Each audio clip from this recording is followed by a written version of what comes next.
So మరి 20 డిసెంబర్కి సంబంధించినటువంటి ఈ క్లాస్లో ఇంపార్టెంట్ టాపిక్స్గా మనం డిసెంబర్ 18కి సంబంధించినటువంటి ముఖ్యమైనటువంటి తేదీ గురించి తీసుకుందాం. సో ఈ ముఖ్యమైనటువంటి తేదీలు, ఇంపార్టెంట్ డేట్స్కి సంబంధించినటువంటి అంశాల మీద మనం ఏ ఎగ్జామ్ రాసినా రిలేటెడ్గా ఒక ప్రశ్నని ఫేస్ చేయాల్సి ఉంటుంది. సో దానికి ఆన్సర్ అనేది కాంప్లికేటెడ్గా అడగడానికి అవకాశం ఉంటుంది. ఫర్ ఎగ్జాంపుల్ ప్రీవియస్ అంటే గత కొన్నేళ్ల క్రితం జరిగినటువంటి ఎగ్జామ్స్కి సంబంధించి direct question direct answer method అనేది ఉండేది. కానీ ఇప్పుడు జరుగుతున్నటువంటి ఎగ్జామ్స్లో ఒక అంశానికి సంబంధించినటువంటి సమగ్రమైనటువంటి పట్టుంటేనే మనం ఆన్సర్ చేయడానికి అవకాశం ఉంటుంది. సో మరి ఈ డిసెంబర్ 18కి సంబంధించి మనం ఇంటర్నేషనల్ మైగ్రేషన్ డే గురించి మాట్లాడదాం. సో ఈ ఇంటర్నేషనల్ మైగ్రేషన్ డేకి సంబంధించి ప్రపంచ వలసల దినోత్సవము అని అంటున్నాం. అలాగే DGCAకి సంబంధించి so director general of civil ఏవియేషన్కి సంబంధించి డ్రోన్స్ అకాడమీ గురించి మాట్లాడదాం ఈ క్లాస్లో. నెక్స్ట్ పారా గేమ్స్కి సంబంధించి ఖేలో ఇండియాలో భాగంగా పారా గేమ్స్ మీద ఈసారి ఎగ్జామ్లో పక్కగా క్వశ్చన్ వస్తుంది. 2023కి సంబంధించి మాట్లాడదాం. అలాగే వరల్డ్ హెల్త్ ఆర్గనైజేషన్ ప్రపంచ ఆరోగ్య సంస్థ అనేది టీబీకి సంబంధించి ట్యూబర్క్యులోసిస్కి సంబంధించినటువంటి 2023 రిపోర్ట్స్ని ఇవ్వడం జరిగింది. ఈ రిపోర్ట్తో పాటు ఇతర అంశాలని కూడా ఈ క్లాస్ ద్వారా మనం చాలా క్లియర్గా డిసెంబర్ 20కి సంబంధించి మాట్లాడబోతా ఉన్నాం. సో మరి డిసెంబర్ 20కి సంబంధించినటువంటి కరెంట్ అఫైర్స్ అనేది మనకి ఈ రోజుతో పాటు ప్రీవియస్గా జరిగినటువంటి డెవలప్మెంట్స్ని గురించి, ఫ్యూచర్లో జరగబోయేటువంటి డెవలప్మెంట్స్ని గురించి కూడా ఇక్కడ మీకు చెప్పడం జరుగుతుంది. ఈ క్లాస్ ద్వారా మనం జాతీయ, అంతర్జాతీయ, ప్రాంతీయ, అంతర్జాతీయ సంబంధాలకి సంబంధించినటువంటి అంశాలతో పాటు సైన్స్ అండ్ టెక్నాలజీ, పర్యావరణ అంశాలు, ఇతర స్పోర్ట్స్, ఇతర విభాగాలకి సంబంధించినటువంటి అంశాలను గురించి ఈ క్లాస్లో క్లియర్గా మనం మాట్లాడుతూ ఉంటాం. సో ఇక కరెంట్ అఫైర్స్కి సంబంధించి ముందుగా మనం మాట్లాడబోతున్నటువంటి టాపిక్ వచ్చి మనం చెప్తున్నటువంటి ఇంటర్నేషనల్ మైగ్రేషన్ డే, ప్రపంచ వలసల దినోత్సవము అని అంటున్నాం. ఈ డేని ఎప్పుడు నిర్వహిస్తారు, ఈ డేకి సంబంధించి ఎలాంటి అంశాలపైన ఫోకస్ చేస్తారు, అసలు ప్రపంచంలో వలసలు ఉపాధి కోసం కాకుండా ఇతర ఏ కారణాల వలన జరుగుతున్నాయి గుర్తించండి అని అంటారు. లేకపోతే ప్రపంచంలో ఎక్కువ వలసలను పొందుతున్నటువంటి దేశాలని గుర్తించండి అని అంటారు. దెన్ లేదు అని అంటే వలసలు ఏ దేశాల నుంచి ఎక్కువగా ప్రజలు వెళ్తున్నారు అని అంటారు. ఇలాంటి క్వశ్చన్స్ని ఫేస్ చేయాల్సి ఉంటుంది. అయితే నేను అడుగుతున్నటువంటి ఈ క్వశ్చన్స్కి సంబంధించి ఒక్కసారి మీరు ఆన్సర్ని కమెంట్ బాక్స్లో పోస్ట్ చేసే ప్రయత్నం చేయండి. సో ఇప్పుడు ఇంటర్నేషనల్ మైగ్రేషన్ డేకి సంబంధించి, ఇంటర్నేషనల్ మైగ్రెంట్స్ డేకి సంబంధించి, అంతర్జాతీయ ప్రపంచ వలసలకి సంబంధించి ఎక్కువగా వలసలను పొందుతున్నటువంటి దేశాలు ఏవి, ఇది ఒక క్వశ్చన్. రెండో క్వశ్చన్ ఏమంటున్నాం, ఎక్కువగా ఏ దేశాల నుంచి వలసలు వెళ్తున్నారు అని అంటున్నాం. సో ఈ టాపిక్ అనేది మీకు కరెంట్ అఫైర్స్తో పాటు ఎకానమీ పాయింట్ ఆఫ్ వ్యూలో కూడా యూజ్ అవుతుందండి. సో ఏబిపిఎస్సి కానీ అలాగే తెలంగాణకి సంబంధించి టీఎస్పిఎస్సి రిలేటెడ్గా మైగ్రేషన్ అనేటువంటి టాపిక్స్ మీద మనకి సిలబస్లో అడగడం జరుగుతుంది. క్వశ్చన్స్ కూడా ఫేస్ చేయాల్సి ఉంటుంది. ఆ పాయింట్ ఆఫ్ వ్యూలో కూడా చాలా చాలా ఇంపార్టెంట్. సో ఇప్పుడు ఈ ఇంటర్నేషనల్ మైగ్రేషన్ డేకి సంబంధించినటువంటి అంశంలో భాగంగా మనం మాట్లాడుతున్నటువంటి అంతర్జాతీయ వలసలకి సంబంధించినటువంటి అంశం గురించి మాట్లాడితే ఎక్కువగా ఏ దేశాలకు ప్రజలు వలసలు వెళ్తున్నారు అంటే వలసలను తీసుకుంటున్నటువంటి దేశాలు ఏవి అని అంటున్నాం, ఏ దేశాల నుంచి ఎక్కువగా వలసలు వెళ్తున్నారు అని అంటున్నాం. సో ఇలా ఈ పాయింట్ ఆఫ్ వ్యూలో మాట్లాడినప్పుడు మనం ఈ ప్రపంచ వలసలకి సంబంధించి ఇంటర్నేషనల్ మైగ్రేషన్ డేకి సంబంధించి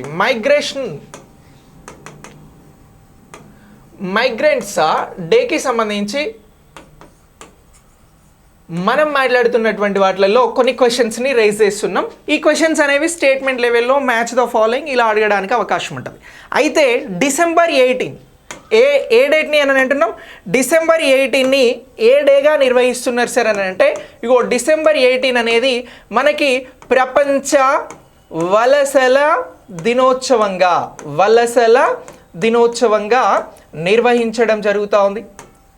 సో ఇప్పుడు ఈ ప్రపంచ వలసల దినోత్సవం అనేది మనకి ఏ డేట్న జరుగుతుంది అని అంటే డిసెంబర్ 18. ఇది చాలా క్లియర్. మరి ఈసారి 2023కి సంబంధించి ప్రపంచ వలసల దినోత్సవం సందర్భంగా తీసుకున్నటువంటి థీమ్ ఏమిటి అని అడుగుతారు. సో ఇతివృత్తం ఏమిటి అని అడుగుతారు. సో ఈ పాయింట్ ఆఫ్ వ్యూలో క్వశ్చన్ మనకి ఇది ఒకటవ స్టేట్మెంట్గా ఇవ్వడానికి అవకాశం ఉంటుంది డేని, రెండవ స్టేట్మెంట్గా దేన్ని అడుగుతారు అని అంటే ఇతివృత్తం గురించి అలాగే థీమ్ గురించి అడుగుతారు అని అంటున్నాం.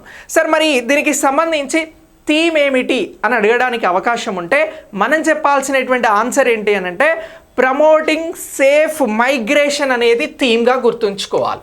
ఏమని అంటున్నాం? ప్రమోటింగ్ సేఫ్ మైగ్రేషన్ అని అంటున్నాం. మైగ్రేషన్ అనేది థీమ్గా గుర్తుంచుకోవాల్సి ఉంటుంది. ఇగో థీమ్ ఏమిటి? ఈసారి నిర్వహించినటువంటి ఇంటర్నేషనల్ మైగ్రేట్స్ డేకి సంబంధించి థీమ్ ఏమిటి అని అంటే థీమ్ ప్రమోటింగ్ సేఫ్ మైగ్రేషన్ అని అంటున్నాం. సో మరి ఈ థీమ్తో పాటు నేను క్వశ్చన్స్ని అడగడం జరిగింది. ఒకవేళ క్వశ్చన్ అడిగితే థీమ్ మీద డే మీద అడిగినప్పుడు ఈ రెండు అంశాలను క్లియర్గా గుర్తుంచుకోండి. ఇక నెక్స్ట్ వరల్డ్కి సంబంధించినటువంటి పాపులేషన్ రివ్యూ అనేది ఉంటుంది. ఏ రివ్యూ అని అంటున్నాం? ఇక క్వశ్చన్ ఇట్లా కూడా అడుగుతాడు. ఇంటర్నేషనల్ మైగ్రేట్స్ డేకి సంబంధించి రివ్యూ ఇచ్చేది ఎవరు అని అంటారు. అలా రివ్యూ ఇచ్చేది ఎవరు అన్నప్పుడు వరల్డ్ పాపులేషన్ రివ్యూ అని అంటున్నాం. పాపులేషన్ రివ్యూ అనేది వస్తుంది. ఇగో ఈ రివ్యూ ఆధారంగా వలసలు ఎలా జరుగుతున్నాయి అనేటువంటి అంశాన్ని గుర్తిస్తారు. సో ఇప్పుడు వరల్డ్ పాపులేషన్ రివ్యూకి సంబంధించి మనం స్టార్టింగ్ అడిగినటువంటి క్వశ్చన్స్కి ఇక్కడ ఆన్సర్ చేయవచ్చు. ప్రపంచంలో ఎక్కువగా వలసలు పొందుతున్నటువంటి దేశాలు ఏమిటి అని ఎక్కడైనా అడిగితే మనం చెప్పాల్సినది 3 దేశాలను గురించి. ఒకటి అమెరికా అని గుర్తుంచుకోవాలి, 2 ఏది అని అంటే జర్మనీ అని చెప్పేసి గుర్తుంచుకోవాలి, 3 సౌదీ అరేబియా అని గుర్తుంచుకోవాలి. ఇగో ఈ 3 దేశాలు అనేవి ప్రపంచంలో ఎక్కువగా వలసలను పొందుతున్నటువంటి దేశాలుగా గుర్తుంచుకోవాల్సి ఉంటుంది. సరే, అమెరికాకి సంబంధించి వలసలు ఎంత పెద్ద ఎత్తున పొందుతూ ఉన్నారు అని అంటే మొత్తం ఇప్పుడు వచ్చినటువంటి రివ్యూ ప్రకారం వరల్డ్ పాపులేషన్ రివ్యూకి సంబంధించి ఇప్పుడు ఉన్నటువంటి రివ్యూ ప్రకారం 331 మిలియన్ల మంది అమెరికాకి వలసెళ్తున్నట్లు గుర్తించడం జరిగింది. ఎంత అని అంటున్నాం? 331 మిలియన్ల మంది అమెరికా దేశానికి వలసల రూపంలో వెళ్తూ ఉన్నారు అని అంటున్నాం. ఇక నెక్స్ట్ మనం చెప్పినటువంటి మరొక దేశం ఏమిటి అని అంటే జర్మనీ అని అంటున్నాం. ఇగో ఈ జర్మనీ దేశానికి 15.8 మిలియన్ల మంది జర్మనీ దేశానికి వలసెళ్తున్నారు అని అంటున్నాం. నెక్స్ట్ సౌదీ దేశానికి సంబంధించి సౌదీ అరేబియాకి సంబంధించి ఎంతమంది వలసెళ్తూ ఉన్నారు అని అంటే ఇక్కడ 13.5 మిలియన్ల మంది వలసెళ్తున్నారు అని గుర్తుంచుకోవాలి. ఇక్కడ క్వశ్చన్ ఎలా ఇవ్వడానికి అవకాశం ఉంటుంది అని అంటే 2023 వరల్డ్ పాపులేషన్ రివ్యూ ప్రకారం ఇగో ఏ దేశాలు ఎక్కువగా వలసలను పొందుతున్నటువంటి దేశాలను ఉన్నాయి వాటిని గుర్తించండి అని అంటారు. అప్పుడు మనం చెప్పాల్సింది ఫస్ట్ అమెరికా, తర్వాత జర్మనీ, తర్వాత సౌదీ అరేబియా అని చెప్పేసి చెప్పినాం అనుకోండి, 1 మార్క్ వస్తుంది. ఇక నెక్స్ట్ మరి ఏ దేశాల నుంచి ఎక్కువగా వలసలు వెళ్తున్నారు, అసలు ఎందుకు ఈ వలసలు వెళ్తున్నారు అనేది అని మనం మాట్లాడితే ఒకటి ఉపాధి కోసం వలస వెళ్ళడం జరుగుతూ ఉంది. దేనికోసము అని అంటున్నాం? ఉపాధి కోసం వలసెళ్తున్నారు. 2 ఏంటి అని అంటే సంఘర్షణల కారణంగా వలసలు వెళ్ళడం జరుగుతూ ఉంది. ఏమంటున్నాం? సంఘర్షణలు. 3 ఏంటి అని అంటే అభద్రతా భావం కారణంగా వలసలు వెళ్ళడం జరుగుతూ ఉంది. 4 ఏంటి అని అంటే వాతావరణ మార్పుల కారణంగా. ఏమంటున్నాం? వాతావరణ మార్పుల కారణంగా ప్రజలు వలస వెళ్ళడం జరుగుతూ ఉంది. 5 ఏమిటి అని అంటే యుద్ధాలు అని అంటున్నాం. ఇప్పుడు క్వశ్చన్ ఎట్లా ఇస్తారు అనేది మళ్ళీ ఒకసారి మనం మాట్లాడదాం. ఇటీవల ప్రపంచ వలసల దినోత్సవం జరిగింది. ఈ వలసలు అనేవి ఎక్కువగా జరగడానికి కారణం ఏమిటి అని అడుగుతారు. కారణాలను గుర్తించండి అన్నప్పుడు ఈ 5 అంశాలు ఉపాధి, సంఘర్షణలు, అభద్రతాభావం, వాతావరణ మార్పులు, యుద్ధం అని చెప్పేసి ఈ అంశాలను గురించి మీరు చెప్పగలిగితే ఇగో వీటిని మనం కారణాలుగా భావించవచ్చు. సో మరి ఈ ఇంటర్నేషనల్ మైగ్రెంట్స్ డే ఉద్దేశం ఏంటి? అసలు కారణాలు ఇవి అని అంటున్నాం. మరి దీనికి సంబంధించినటువంటి ఉద్దేశం ఏమిటి అని చెప్పేసి ఎక్కడైనా అడిగారు అనుకోండి, ఇగో ఈ డేని ఎందుకు నిర్వహిస్తున్నారు అని చెప్పేసి ఎక్కడైనా అడిగారు అనుకోండి, మనం చెప్పాల్సింది ఏంటి అని అంటే ఎవరైతే వలసల జీవితంలో ఉన్నటువంటి ప్రజలు ఉన్నారో వారికి సంబంధించినటువంటి హక్కులు, సామాజిక ఆర్థిక పరమైనటువంటి అంశాలను హైలైట్ చేస్తుంది. ఇగో ఈ డేని ఎందుకు నిర్వహిస్తున్నాం? డిసెంబర్ 18న అనంటే ఇంటర్నేషనల్ మైగ్రెంట్స్ డే ముఖ్య ఉద్దేశం ఏమిటి అనంటే ఇగో సామాజిక మరియు ఆర్థిక అని అంటున్నాం. ఏమని అంటున్నాం? సామాజిక ఆర్థిక. ఎవరికి సంబంధించినవి? వలసలకి సంబంధించినటువంటి ప్రజల సామాజిక ఆర్థిక అంశాలను ఇగో ఈ డిసెంబర్ 18 ద్వారా ఏం చేస్తూ ఉన్నాము అనంటే హైలైట్ చేస్తూ ఉన్నాం. హైలైట్ చేయడము అనంటే ఇగో వీరికి చాలా సమస్యలు ఉన్నాయి. ఈ వలసలకి సంబంధించినటువంటి ప్రజలు సామాజికంగా ఆర్థికంగా ఇబ్బందులు పడుతూ ఉన్నారు. ఇలాంటి అంశాలను మనం ఇక్కడ హైలైట్ చేయడం జరుగుతూ ఉంది. ఇప్పుడు క్వశ్చన్ ఎట్లా ఇస్తారు? ఇగో ఈ డిసెంబర్ 18కి సంబంధించి ఇంటర్నేషనల్ మైగ్రెంట్స్ డే సందర్భంగా హైలైట్ చేయబడే అంశాలు ఏమిటి అనంటే వలసల జీవితంలో ఉన్నటువంటి ప్రజల సామాజిక ఆర్థిక పరమైనటువంటి అంశాలను ఇక్కడ హైలైట్ చేయడం జరుగుతూ ఉంది అని చెప్పేసి గుర్తించాల్సి ఉంటుంది. సో ఇలా ఈ ఇంటర్నేషనల్ మైగ్రెంట్స్ డే అనేది మనకు ముఖ్యమైనటువంటి అంశంగా గుర్తుంచుకోవాలి. 2020 వరకు ఎంతమంది ఈ వలసల జీవితంలో ఉన్నారు 2020 సంవత్సరం వరకు అని అంటే మొత్తం 2020 సంవత్సరం వరకు ఈ వలసలకి సంబంధించి 281 మిలియన్ల మంది వలసలను మైగ్రెంట్స్ని కలిగి ఉన్నారు, మైగ్రెంట్స్గా ఉన్నారు అనేటువంటి అంశాన్ని గుర్తించాలి.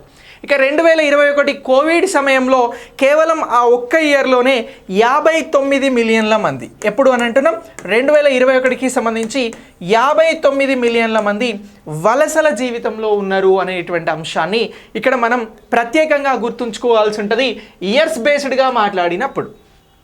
ఓకే, ఇలా ఈ ఇంటర్నేషనల్ మైగ్రెంట్స్ డేకి సంబంధించినటువంటి అంశాలు అనేవి మనకి ముఖ్యమైనటువంటి అంశాలు, ఇంపార్టెంట్ అంశాలు. ఏపీపీఎస్సికి టీఎస్పీఎస్సికి సంబంధించినటువంటి వాటిల్లో వీటి మీద క్వశ్చన్స్ అనేవి వస్తాయి. ఇక మనం మాట్లాడుతున్నట్టు వలసలు వెళ్తున్నటువంటి దేశాలు అంటే ఏ దేశాల నుంచి ఎక్కువగా వలసలు వెళ్తున్నారు అనేది కూడా మనం ఇక్కడ ప్రత్యేకంగా డిస్కస్ చేయాలి. ఆల్రెడీ ఎక్కువగా వలసలను తీసుకుంటున్నటువంటి వలస ప్రజలను ఆహ్వానిస్తున్నటువంటి దేశాలలో అమెరికా ఉంది, జర్మనీ ఉంది, సౌదీ అరేబియా ఉంది 2023 రిపోర్ట్ ప్రకారం. ఇప్పుడు ఏ దేశాల నుంచి ఎక్కువగా వలసలు వెళ్తున్నారు అనేటువంటి అంశం గురించి మాట్లాడాల్సి వస్తే మనం 3 దేశాలను గురించి మాట్లాడాలిరా. ఒక దేశం వచ్చి భారత్. ఇగో మన దేశం నుంచే ఎక్కువగా వలసలు వెళ్ళడం జరుగుతూ ఉంది ప్రజలు ఉపాధి కోసం. సో మరి ఎంతమంది ప్రజలు భారతదేశం నుంచి ఇతర దేశాలకు వలస వెళ్తున్నారు? ఇటీవల వచ్చినటువంటి పాపులేషన్ రివ్యూకి సంబంధించినటువంటి రిపోర్ట్ ప్రకారము అని అంటే ఇక్కడ 17.9 మిలియన్ల మంది, అంటే సుమారు 18 మిలియన్లురా. 17.9 మిలియన్ల మంది భారతదేశం నుంచి వేరే దేశాలకు ఉపాధి కోసం వెళ్ళడం జరుగుతూ ఉంది. వీళ్ళందరినీ కూడా మనం మైగ్రెంట్స్ అని అంటున్నాం. సో ఇక నెక్స్ట్ భారతదేశం తర్వాత ఏ దేశం నుంచి ఎక్కువగా వలసలు వెళ్తున్నారు అని అంటే మనం గుర్తుంచుకోవాల్సింది మెక్సికో అనేటువంటి దేశం. ఏ దేశము అని అంటున్నాం? మెక్సికో అనేటువంటి దేశం నుంచి వెళ్తున్నారు. ఈ దేశం నుంచి ఎంతమంది ప్రజలు వెళ్తున్నారు అని అంటే 11.3 మిలియన్ల మంది వెళ్తూ ఉన్నారు. ఇక నెక్స్ట్ దీని తర్వాత ఏ దేశం నుంచి ఎక్కువగా ప్రజలు వలస వెళ్ళడం జరుగుతూ ఉంది అని అంటే మనం గుర్తుంచుకోవాల్సినటువంటి మరొక దేశం వచ్చి రష్యా అని గుర్తుంచుకోవాలి.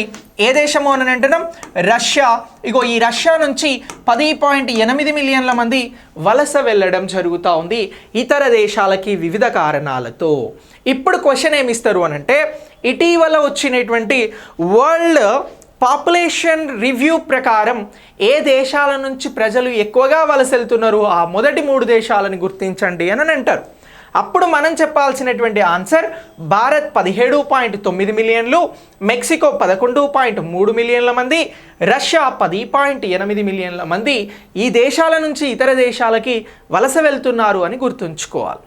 మరి ఏ దేశాలు ఎక్కువగా వలసలను పొందుతున్నటువంటి దేశాలు ఉన్నాయి అన్నప్పుడు మనం చెప్పాల్సినటువంటి దేశాలు వచ్చి ఒకటి అమెరికా 331 మిలియన్ల మంది ఇప్పటి వరకు ఇక్కడికి వలస వెళ్ళారు.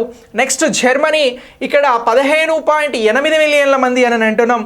సౌదీ అరేబియాకి వలస వెళ్ళింది 13.5 మిలియన్ల మంది అని అంటున్నాం. సో ఇలా ఈ వలసలకి సంబంధించినటువంటి క్వశ్చన్స్ అడగాల్సి వస్తే ఇగో ఈ లెవెల్లో క్వశ్చన్స్ అడుగుతారు. ఈ లెవెల్లో మీరు ఆన్సర్ అనేది చేయాల్సి ఉంటుంది. ఓకేనా? సో ఇలా మనం వరల్డ్ మైగ్రెంట్స్ డే గురించి ఇక్కడ ప్రత్యేకంగా డిస్కస్ చేయడం జరుగుతూ ఉంది. సార్ మరి ఎందుకు దీనిని డిసెంబర్ 18నే నిర్వహిస్తున్నారు?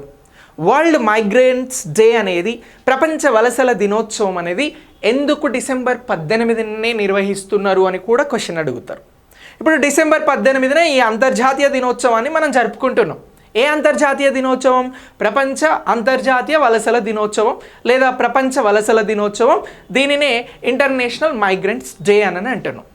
మరి ఈ డేను ఎందుకు డిసెంబర్ 18నే నిర్వహిస్తున్నారని ఎక్కడైనా ఎవరైనా మిమ్మల్ని క్వశ్చన్ అడిగితే ఎగ్జామ్లో కానీ జనరల్గా కానీ మీరు చెప్పాల్సినటువంటి ఆన్సర్ ఏంటి అని అంటే 1990లో, ఎప్పుడు అని అంటున్నాం 1990స్లో యునైటెడ్ నేషన్ జనరల్ అసెంబ్లీ ఈ ప్రపంచంలో ఉండేటువంటి వలసకారులకి సంబంధించినటువంటి ఒక తీర్మానాన్ని ఆమోదించింది. ఎప్పుడు అని అంటున్నాం?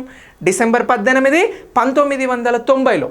అప్పుడు మొట్టమొదటిసారి ఒక తీర్మానం, రెజల్యూషన్ అనేది యునైటెడ్ నేషన్ జనరల్ అసెంబ్లీలో పాస్ అయింది. కాబట్టి డిసెంబర్ 18నే ఏం నిర్వహిస్తూ ఉన్నాము అని అంటే ఈ అంతర్జాతీయ మైగ్రెంట్స్ డే అనేది నిర్వహించడం జరుగుతూ ఉంది అనేటువంటి అంశాన్ని మనం ఇక్కడ ప్రత్యేకంగా గుర్తుంచుకోవాల్సి ఉంటుంది.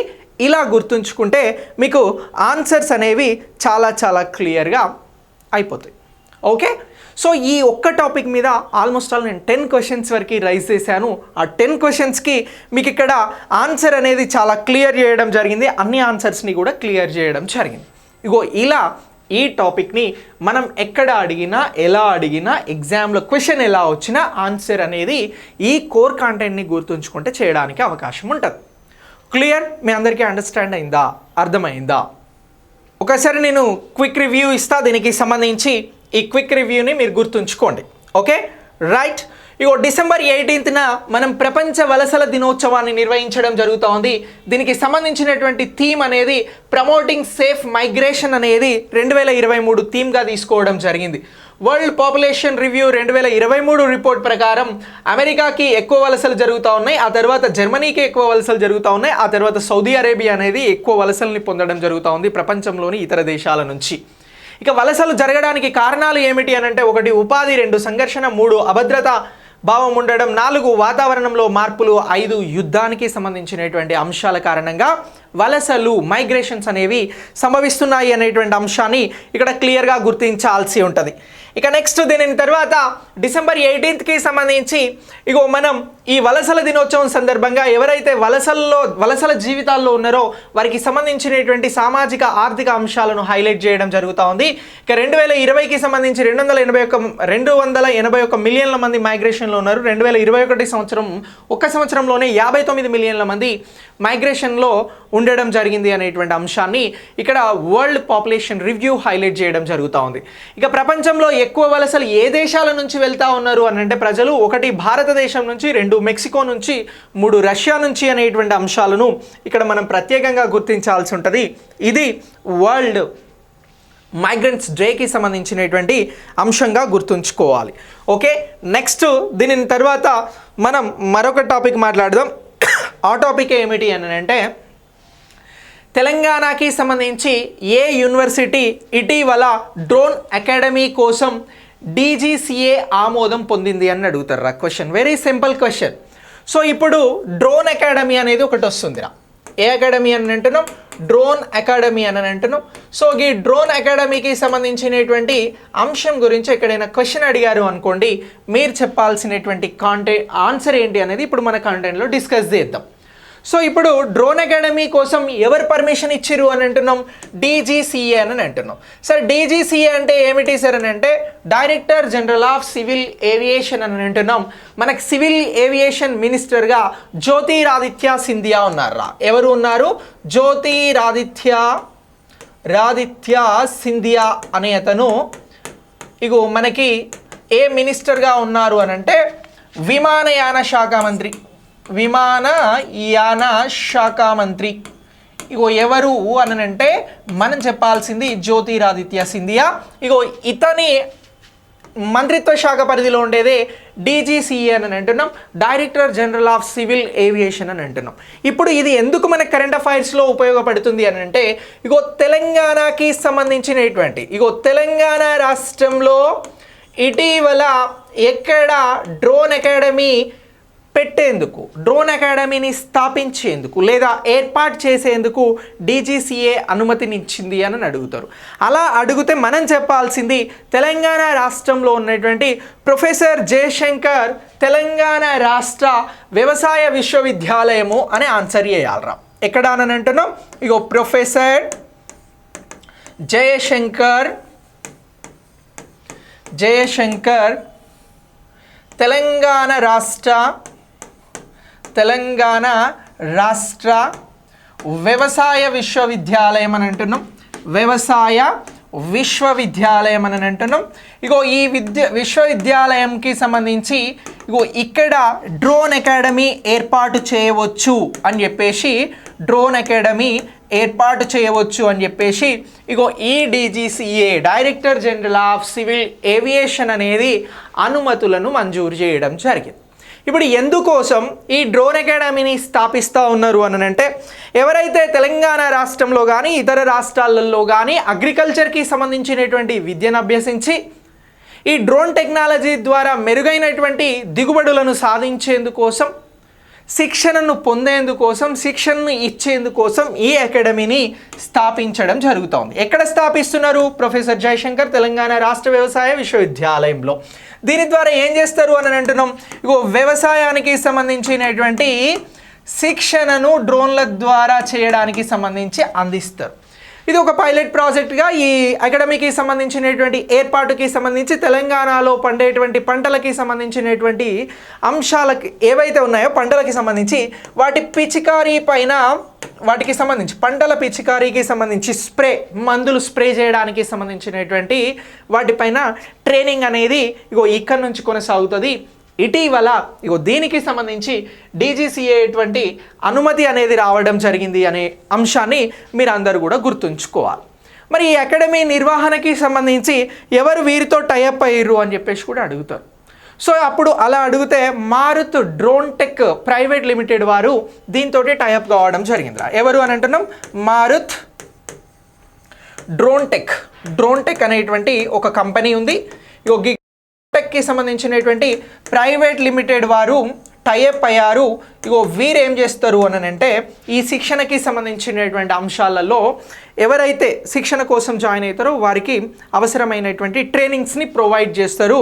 సో ఇలా ఇగో ఈ అంశాన్ని మనం గుర్తుంచుకోవాల్సి ఉంటుంది కరెంట్ అఫైర్స్ పాయింట్ ఆఫ్ వ్యూలో. ఓకే, సో ఇది very very important. Telangana states నుంచి ఎవరైతే ఎగ్జామ్స్ రాస్తారో వారికి సంబంధించి ఒక్కసారి క్విక్ రివిజన్లో చూద్దాం. ఇగో డ్రోన్ అకాడమీకి సంబంధించి ఇటీవల డీజీసీఏ అనుమతి అనేది ఇచ్చింది.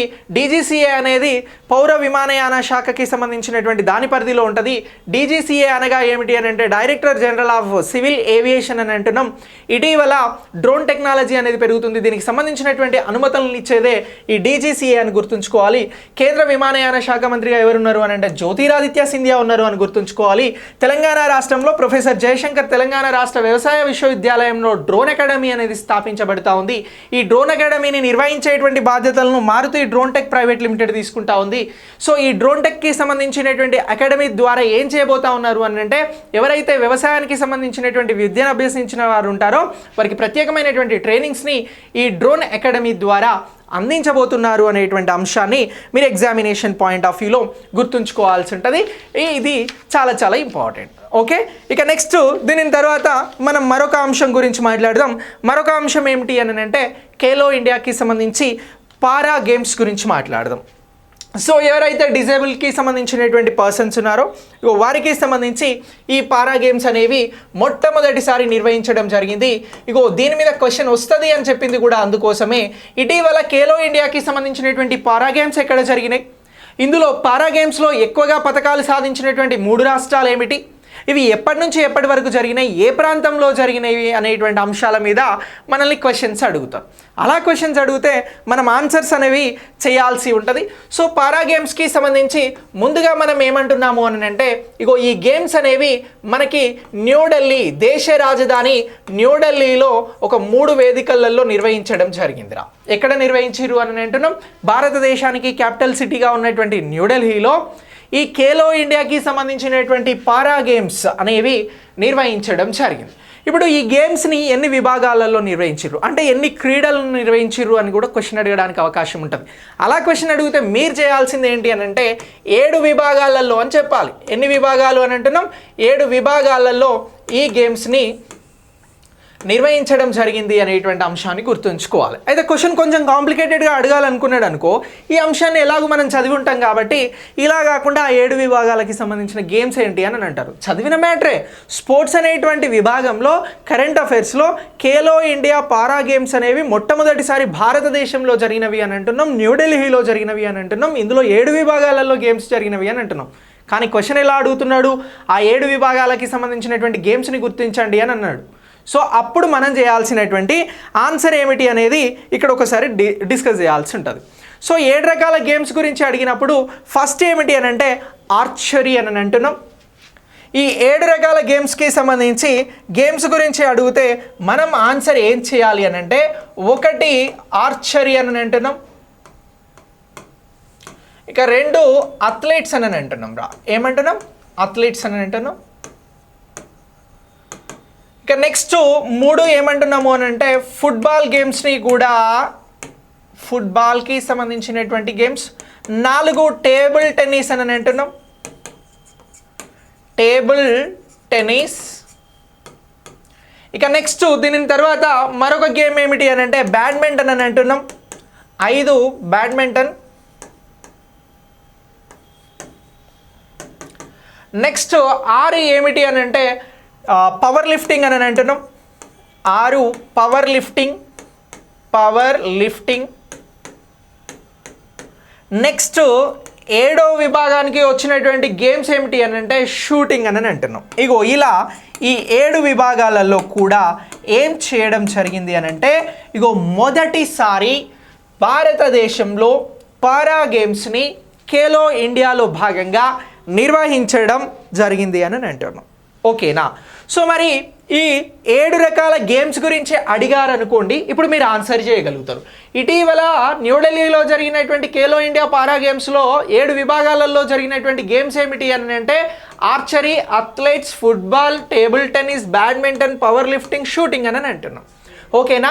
మరి ఈ పారా గేమ్స్కి సంబంధించి ఎప్పటి నుంచి ఎప్పటి వరకు జరిగినవి అని అంటే ఇవి డిసెంబర్ 10 నుంచి 17 వరకు వీటిని నిర్వహించడం జరిగిందిరా. మరి ఇలా ఈ డేట్స్లో నిర్వహించినటువంటి ఈ గేమ్స్కి దేశవ్యాప్తంగా అన్ని రాష్ట్రాలు, కేంద్రపాలిత ప్రాంతాల నుంచి ఈ పారా గేమ్స్ క్రీడాకారులు పాల్గొనడం జరిగింది. ఇందులో మొత్తం ఎంతమంది పాల్గొన్నారు ఈ గేమ్స్లో అని అంటే 1500 మంది ఈ గేమ్స్లో పాల్గొన్నారు అనేటువంటి అంశాన్ని మనం గుర్తించాల్సి ఉంటుంది. ఎంతమంది పాల్గొన్నారు అని అంటున్నాం?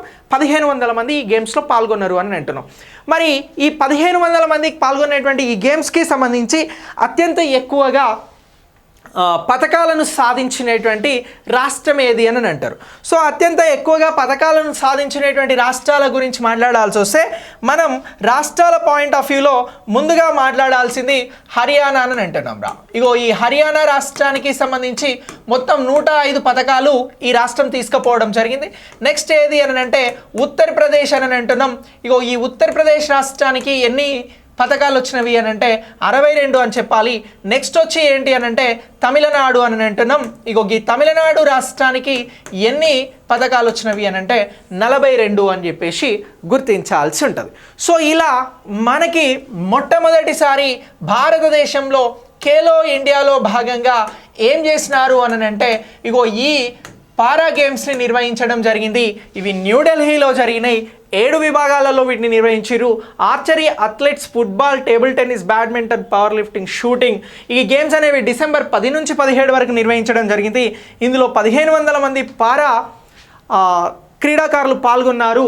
అత్యంత ఎక్కువగా పథకాలు సాధించినటువంటి రాష్ట్రం హర్యానా, నెక్స్ట్ ఉత్తరప్రదేశ్, నెక్స్ట్ తమిళనాడు. హర్యానా 105 పథకాలను సాధించింది. ఉత్తరప్రదేశ్ క్రీడాకారులు 62, తమిళనాడుకి సంబంధించినటువంటి వారు 42 పథకాలను తీసుకుపోవడం జరిగింది. ఇగో ఇలా ఈ అంశాన్ని మీరు ఎగ్జామినేషన్ పాయింట్ ఆఫ్ వ్యూలో గుర్తుంచుకోవాలి. స్పోర్ట్స్కి సంబంధించి వెరీ వెరీ ఇంపార్టెంట్. ఇక్కడ నుంచి బిట్ రావడానికి అవకాశం ఉంటుంది. ఓకే, సో అర్థమవుతుందా నేను చెప్పేది మీకు? ఇప్పుడు ఎకానమీ రిలేటెడ్గా ఉన్నటువంటి అంశం గురించి మాట్లాడదాం రా. ఏ టాపిక్ అని అంటున్నాం? ఎకానమీ రిలేటెడ్, భారత ఆర్థిక వ్యవస్థకి సంబంధించినటువంటి టాపిక్ గురించి మాట్లాడదాం. సో కరెంట్ రిలేటెడ్గా మనం నెక్స్ట్ మాట్లాడబోతున్నటువంటి టాపిక్ ఏంటి అని అంటే ఆర్బీఐ సెంట్రల్ బోర్డ్ గవర్నర్స్కి సంబంధించినటువంటి మీటింగ్ రా. ఆర్బీఐ సెంట్రల్ బోర్డ్ మీటింగ్ అని అంటున్నాం. ఇగో ఈ ఆర్బీఐ సెంట్రల్ బోర్డ్ మీటింగ్ గురించి మాట్లాడదాం. ఆర్బీఐ అని అంటే మీ అందరికీ తెలుసు కదా, reserve bank of India. So RBI central board meeting అని అంటున్నాం. ఇగో ఈ సెంట్రల్ బోర్డ్కి సంబంధించినటువంటి మీటింగ్ అనేది మనకి ఎగ్జామినేషన్ పాయింట్ ఆఫ్ వ్యూలో అడిగేటువంటి బిట్. సో ఈ బిట్ మీద మీకు ఎక్కడైనా క్వశ్చన్ అడిగినా లేకపోతే ఏదైనా అంశాన్ని ఫేస్ చేసినా ఈజీగా ఆన్సర్ చేసే ప్రయత్నం చేయాలి. Okay right.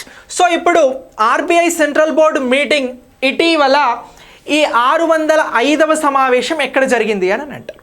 605వ సమావేశం ఇటీవల ఆర్బీఐ సెంట్రల్ బోర్డ్కి సంబంధించి ఎక్కడ జరిగింది, ఏ ప్రాంతంలో జరిగింది అని అడుగుతారు. అలా అడిగారు అనుకోండి, మీరు చెప్పాల్సినటువంటి ఆన్సర్ ఏమిటి అని అంటే గుజరాత్కి సంబంధించినటువంటి రాష్ట్రంలో జరిగింది. ఎక్కడ జరిగింది అని అంటున్నాం? ఇగో గుజరాత్కి సంబంధించి ఏక్తా నగర్లో ఈ సమావేశం జరిగింది అని గుర్తుంచుకోవాలిరా. ఇగో గుజరాత్ రాష్ట్రానికి సంబంధించి ఏక్తా నగర్లో ఏం జరిగినది అని అంటే ఇగో ఈ ఆర్బీఐకి సంబంధించినటువంటి సెంట్రల్ బోర్డ్ మీటింగ్ 605వ సమావేశం జరిగింది అని గుర్తుంచుకోవాలి. ఇప్పుడు నేను ఒక క్వశ్చన్ అడుగుతా ఉన్నా, 601వ సమావేశం ఎక్కడ జరిగింది అని ఎక్కడైనా క్వశ్చన్ వచ్చింది అనుకోండి, 601వ సమావేశం గురించి ఎందుకు ప్రత్యేకంగా అడుగుతున్నానంటే ఇది మన తెలుగు రాష్ట్రాలలో ముఖ్యంగా తెలంగాణ రాష్ట్రానికి సంబంధించినటువంటి హైదరాబాద్లో జరిగింది అనేటువంటి అంశాన్ని గుర్తుంచుకోండి. ఇక నెక్స్ట్ భారతదేశానికి సంబంధించినటువంటి సెంట్రల్ బ్యాంకుగా మనం ఆర్బీఐ గురించి మాట్లాడుతూ ఉన్నాం. ఈ ఆర్బీఐ అనే దానికి సెంట్రల్ బోర్డ్ మీటింగ్ అనేది జరుగుతూ ఉంది. ఈ సెంట్రల్ బోర్డ్ మీటింగ్లో గుజరాత్ ఏక్తా నగర్లో జరిగినటువంటి ఈ సమావేశానికి ఎవరు అధ్యక్షత వహించారు అని అంటే ఆర్బీఐకి సంబంధించినటువంటి గవర్నర్గా ఉన్నటువంటి శక్తికాంత్ దాస్ గారి ఆధ్వర్యంలో ఇది జరిగిందిరా. ఎవరు అని అంటున్నాం? శక్తికాంత్ దాస్ గారికి సంబంధించినటువంటి ఈయన అధ్యక్షతన ఈ మీటింగ్ అనేది జరిగింది అనేది గుర్తుంచుకోండి. అధ్యక్షతన జరిగింది అని అంటున్నాం. మరి ఈ సమావేశంలో ఏం డిస్కస్ చేస్తున్నారు అని అంటే ఆర్థిక పరిస్థితికి సంబంధించినటువంటి అంశాలను సమీక్షించడం జరిగింది. ఏ అంశాలు అని అంటున్నాం? ఆర్థిక పరిస్థితి గురించి. ఇక ఆర్బీఐ అని అంటే ఆర్థిక పరిస్థితి గురించి మాట్లాడుతుంది, కానీ క్వశ్చన్ కొంచెం ఇన్డెప్త్గా అడగడానికి అవకాశం ఉంటుంది. ఇటీవల గుజరాత్ ఏక్తా నగర్లో జరిగిన 605వ సెంట్రల్ బోర్డ్ మీటింగ్కి సంబంధించి ఆర్బీఐ పర్టికులర్గా డిస్కస్ చేసిన అంశాలను గురించి చెప్పండి అని అంటారు. అంటే ఇప్పటి వరకు మనం మాట్లాడిన మొత్తం టాపిక్ని కూడా ఒక క్వశ్చన్ లాగా మార్చి ఇప్పుడు చెప్పబోయేటువంటి అంశాలను ఆన్సర్లా అడగడానికి అవకాశం ఉంటుంది. అలా అడిగితే మనం చెప్పాల్సింది ఏమిటి అని అంటే ఏదైతే ప్రపంచంలో ఉన్నటువంటి ఆర్థిక పరిస్థితులు ఉన్నాయో ఇగో వీటిని గురించి డిస్కస్ చేయడం జరిగింది. అలాగే భారత్లో ఉన్నటువంటి బ్యాంకింగ్ ట్రెండ్స్ గురించి డిస్కస్ చేయడం జరిగింది. ఒకటి ఏమంటున్నాం?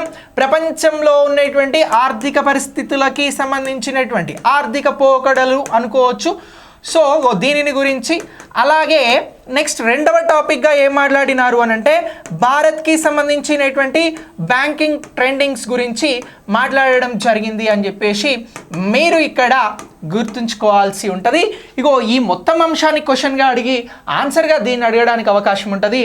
ఇలా అడిగితే మనం ఈ అంశాన్ని చెప్పాల్సి ఉంటుంది. ఓకే, ఇది ఆర్బీఐ సెంట్రల్ బోర్డ్ మీటింగ్కి సంబంధించినటువంటి అంశాలు. ఈ మీటింగ్లో ఎవరెవరు పాల్గొన్నారు సార్ అని అంటే డిప్యూటీ గవర్నర్లుగా ఉన్నటువంటి వారు పాల్గొనడం జరిగింది.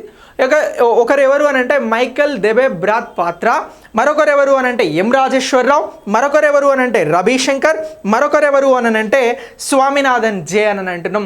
ఇగో వీరందరూ పాల్గొనడం జరిగింది. ఇక నెక్స్ట్ ఆర్బీఐకి సంబంధించి ఇది ఎప్పుడు స్థాపించబడింది సార్ అని అంటే ఇది మనకు 1935లో ఏప్రిల్ 1న స్టార్ట్ అవ్వడం జరిగిందిరా. ఏది? Reserve bank of India.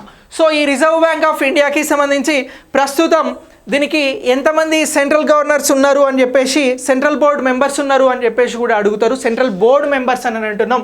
ఇక్కడ మనం సెంట్రల్ బోర్డ్ మెంబర్స్ గురించి అడిగితే మనం చెప్పాల్సింది మొత్తం 21 మంది సెంట్రల్ బోర్డ్ మెంబర్స్ ఉన్నారు అని చెప్పేసి గుర్తుంచుకోవాలి. ప్రధానంగా ఇందులో అధ్యక్షత వహించింది ఎవరు అని అంటే ఆర్బీఐ గవర్నర్గా ఉన్నటువంటి శక్తికాంత్ దాస్ గారు. ఈ సమావేశంలో డిప్యూటీ గవర్నర్లకి సంబంధించినటువంటి వారు ఆర్బీఐ గవర్నర్ తర్వాత ఇంపార్టెంట్ కాబట్టి వాళ్ళ నేమ్స్ చెప్పినాం. సో నేమ్స్ మీద ఇక్కడ క్వశ్చన్ రావడానికి అవకాశం లేదు, కానీ కోర్ కంటెంట్ మీద క్వశ్చన్ అనేది వస్తుంది. వచ్చినప్పుడు మనం ఈ అంశాలను సమగ్రంగా గుర్తుంచుకున్నట్లయితే ఈజీగా ఆన్సర్ చేయడానికి అవకాశం అనేది ఉంటుంది అని గుర్తుంచుకోండి. ఓకే, సో ఇలా ఈ ఆర్బీఐకి సంబంధించినటువంటి అంశాలు అనేవి మనకు వెరీ వెరీ ఇంపార్టెంట్. ఇక జనరల్గా ఇయర్లీ ఈ మీటింగ్స్ ఎన్నిసార్లు జరుగుతాయి సార్ అని అంటే ఒక 6 సార్లు నిర్వహించడానికి అవకాశం ఉంటుంది. బై మంత్లీ అంటే ఒక మంత్ కాకుండా మరొక మంత్, మనకు సంవత్సరానికి 12 నెలలు ఉన్నాయి కాబట్టి. సో అలా ఈ పాయింట్ అనేది వెరీ వెరీ ఇంపార్టెంట్, దీన్ని గుర్తుంచుకోండి. ఇక నెక్స్ట్ దీని తర్వాత మనం మాట్లాడబోయేది ఏంటి అని అంటే WHO రిపోర్ట్ గురించి మాట్లాడదాం రా. ఏమని అంటున్నాం, వరల్డ్ హెల్త్ ఆర్గనైజేషన్ ఇచ్చినటువంటి టీబీ రిపోర్ట్ 2023 గురించి మాట్లాడదాం. ఏమని అంటున్నాం, టీబీ 2023 అని అంటున్నాం. సో దీన్నే ట్యూబర్క్యులోసిస్ అని అంటారు, దీన్నే క్షయవ్యాధి అని కూడా అని అంటారు. సో ఈ టీబీ 2023 గురించి ఇటీవల రిపోర్ట్ ఇచ్చింది ఎవరు అని అంటే మీరు చాలా సులువుగా ఆన్సర్ చెప్తారు. ఎవరు అని అంటే WHO అని అంటున్నాం, వరల్డ్ హెల్త్ ఆర్గనైజేషన్. సో ఇప్పుడు ఈ వరల్డ్ హెల్త్ ఆర్గనైజేషన్కి సంబంధించి టీబీ మీద రిపోర్ట్ ఇచ్చింది అని అంటున్నాం. సరే, నేను మిమ్మల్ని ఏం క్వశ్చన్స్ అడుగుతలేను కదా, మీరు కొంచెం ఒక క్వశ్చన్ అడుగుతా, మీరు అందరు కూడా ఆన్సర్ చెప్పండి. సో భారతదేశంలో క్షయవ్యాధిని ఎప్పటి వరకు నిర్మూలించాలి అనుకుంటున్నారు? భారతదేశంలో క్షయవ్యాధిగ్రస్తులు ఎంతమంది ఉన్నారు ఏంది అనేది ఇప్పుడు మాట్లాడదాం. నేనేమంటున్నానంటే డైరెక్ట్ క్వశ్చన్, భారతదేశంలో క్షయ విముక్తి అనేది ఏ ఇయర్కి సాధించాలనుకుంటున్నారు? Please post your answer. So భారతదేశంలో క్షయవ్యాధి నిర్మూలన అనేది ఎప్పటి వరకు చేయాలనుకుంటున్నారు అని అంటే 2025 కల్లా దీన్ని సాధించాలి. క్షయ విముక్తి భారత్ను తీర్చిదిద్దాలనేటువంటి ప్రయత్నాలను భారత ప్రభుత్వం తీసుకోవడం జరిగింది. Very good. Okay, right. ఎప్పటి వరకు దీన్ని సాధించాలి అని అనుకుంటున్నారు? 2025 వరకు దీన్ని సాధించాలి అనుకుంటున్నారు. అయితే ఇప్పుడు ఈ అంశాన్ని మనం ఎందుకు తీసుకున్నాం కరెంట్ అఫైర్స్లో అని అంటే WHO రిపోర్ట్ ఇచ్చింది. ఎవరు రిపోర్ట్ ఇచ్చారు అని అంటున్నాం? WHO రిపోర్ట్ అనేది వచ్చింది కాబట్టి ఈ రిపోర్ట్ గురించి మనం మాట్లాడుతూ ఉన్నాం. రిపోర్ట్స్ నివేదికల పాయింట్ ఆఫ్ వ్యూలో క్వశ్చన్ అనేది అడుగుతారు. అలా క్వశ్చన్ అడిగితే ఇది హెల్త్ పాయింట్ ఆఫ్ వ్యూలో, రిపోర్ట్స్ పాయింట్ ఆఫ్ వ్యూలో వెరీ వెరీ ఇంపార్టెంట్ మీ ఎగ్జామ్స్ కోసం. మీరు ఏపీపీఎస్సీ కానీ, TSPSC కానీ, అవసరమైతే UPSC కానీ ఇలాంటి ఎగ్జామ్స్లో ఇలాంటి క్వశ్చన్స్ అనేవి 100% ఉంటాయి.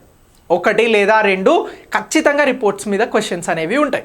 సో ఇప్పుడు ఈ క్వశ్చన్కి సంబంధించి మనం క్లియర్గా డిస్కస్ చేద్దాం. ఈ టాపిక్లో అన్ని క్వశ్చన్స్కి మనకు ఆన్సర్స్ దొరికేస్తాయి.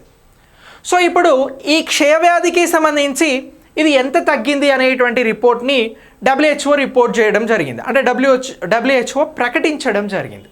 సో ఇప్పుడు 2015 నుంచి 2022 వరకు ఉన్నటువంటి లెక్కలను తీసుకున్నారు. ఏ ఇయర్ నుంచి ఏ ఇయర్ వరకు?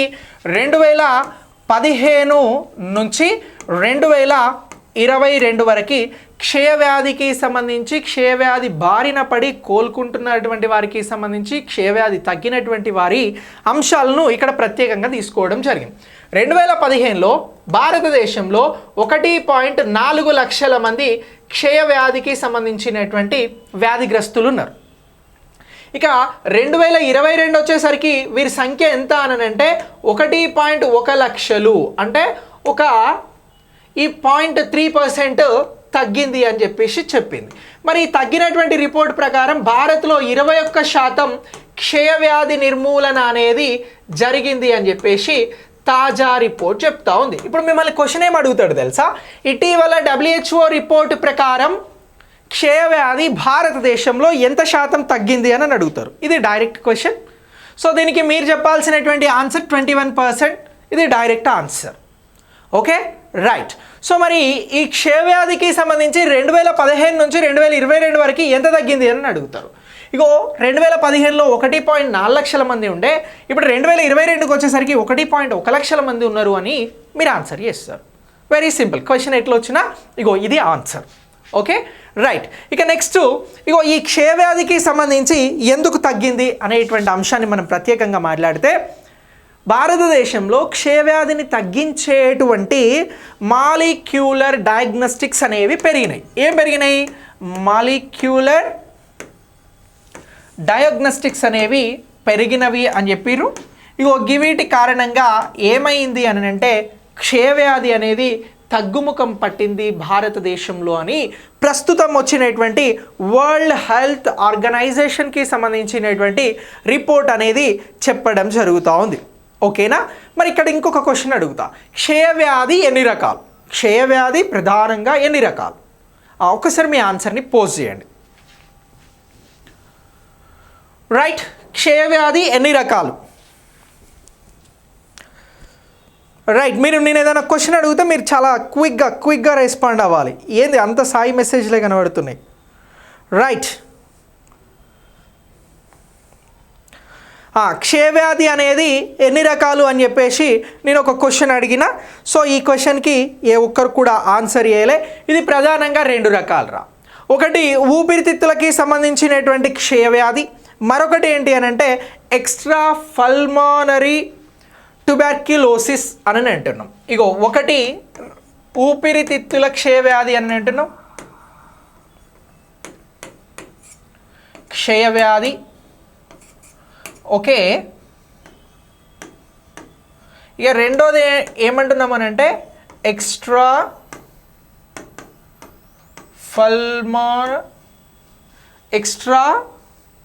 పల్మోనరీ ట్యూబర్క్యులోసిస్ అంటే టీబీ. ఓకే, సో ఇలా 2 రకాల క్షయవ్యాధులు ఉంటాయి. ఇగో క్షయవ్యాధులు ఎన్ని రకాలు అని చెప్పేసి ఎక్కడైనా అడిగారు అనుకోండి, 2 రకాలు అని చెప్పండి.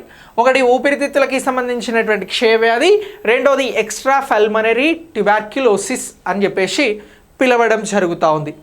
మరి భారతదేశంలో ఈ క్షయవ్యాధికి సంబంధించినటువంటి నిర్మూలన కోసం జాతీయ వ్యూహం అనేది ఎప్పుడు తీసుకోవడం జరిగింది? Very simple question. ఇగో భారత్లో ఎప్పటి నుంచి ఇగో జాతీయ వ్యూహాత్మకమైనటువంటి అంశాన్ని క్షయవ్యాధి నిర్మూలన కోసం తీసుకున్నారు. క్షయవ్యాధి నిర్మూలన కోసం కేంద్ర ప్రభుత్వం జాతీయ వ్యూహాన్ని ఎప్పుడు తీసుకున్నది, ఏ ఇయర్లో తీసుకున్నది అని నేను క్వశ్చన్ అడుగుతా ఉన్నా. చెప్పండి, పోస్ట్ యువర్ ఆన్సర్. ఎప్పుడు జాతీయ వ్యూహాన్ని భారతదేశంలో క్షయవ్యాధి నిర్మూలన కోసం తీసుకోవడం జరిగింది అని ఎక్కడైనా క్వశ్చన్ వచ్చింది అనుకోండి, మీరు చెప్పాల్సినటువంటి ఆన్సర్ 2017 అని చెప్పాలి. ఎప్పుడు? 2017. ఏ విభాగం తీసుకున్నది సరే అని అంటే భారతదేశంలో ఉన్నటువంటి ఆరోగ్య మరియు కుటుంబ సంక్షేమ మంత్రిత్వ శాఖ అని ఒక మంత్రిత్వ శాఖ ఉంటుంది. ఓకేనా? So health and family welfare అని అంటాం. సెంట్రల్ హెల్త్ అండ్ ఫ్యామిలీ వెల్ఫేర్కి సంబంధించినటువంటి మినిస్ట్రీ అనేది నేషనల్ స్ట్రాటజీని తీసుకోవడం జరిగింది. ఎందుకు అని అంటే ఈ ట్యూబర్క్యులోసిస్కి సంబంధించి క్షయవ్యాధి నిర్మూలన కోసం 2017వ సంవత్సరంలో ఈ వ్యూహాన్ని తీసుకున్నది అనేటువంటి అంశాన్ని మీరు అందరూ కూడా గుర్తుంచుకోండి, చాలా చాలా ఇంపార్టెంట్. ఓకే, ఇక నెక్స్ట్ ఈ క్షయవ్యాధికి సంబంధించి మరొక ముఖ్యమైనటువంటి అంశం ఏమిటి అని అంటే ఇక్కడ మనం ఆరోగ్య మరియు కుటుంబ సంక్షేమ మంత్రిత్వ శాఖ గురించి మాట్లాడినాం కాబట్టి కేంద్ర ఆరోగ్య శాఖ మంత్రిగా ఎవరున్నారు అని ఎక్కడైనా వచ్చింది అనుకోండి, మన్సుఖ్ మాండవియా అని చెప్పేసి గుర్తుంచుకోండి. ఎవరున్నారు? మన్సుఖ్ మాండవియా గారు ఉన్నారు. ఇక నెక్స్ట్ ఇటీవల తెలంగాణలో కొత్త గవర్నమెంట్ ఏర్పడ్డది.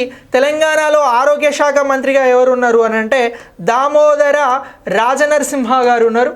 ఓకే, ఇక నెక్స్ట్ ఏపీలో ఎవరు ఆరోగ్య శాఖ మంత్రి అని అంటే విడుదల రజనీ గారు అని చెప్పేసి గుర్తుంచుకోండి. విడుదల రజనీ గారు ఇక్కడ ఆరోగ్య శాఖ మంత్రిగా ఉన్నారు అనేటువంటి అంశాన్ని గుర్తుంచుకోండి.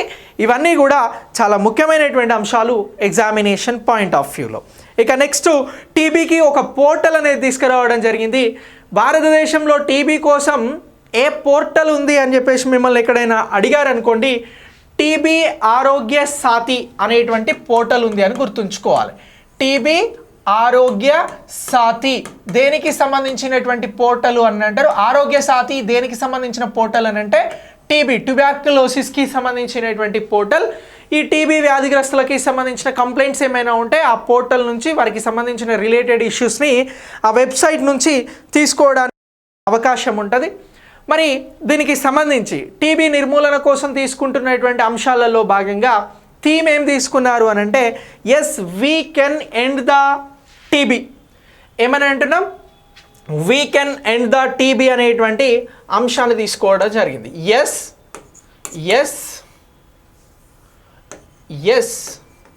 We can end the TB అని అంటున్నాను, ట్యూబర్క్యులోసిస్.